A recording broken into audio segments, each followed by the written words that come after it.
warga yang berdatangan untuk mau menyaksikan film ini. Begitu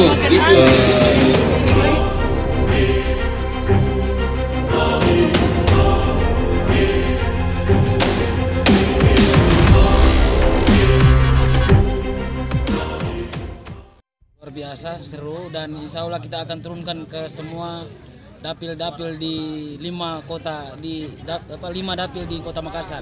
Insya Allah semua lorong-lorong di Kota Makassar ini akan kita putarkan film ini. Ini film paling bersejarah dan pertama di Partai Buruh di Indonesia lagi. Yang bisa dipetik dari pemutaran film tadi bahwa jelas bahwa Partai Buruh mampu untuk menjelaskan kepada publik, khususnya kepada masyarakat yang selama ini termarginalkan.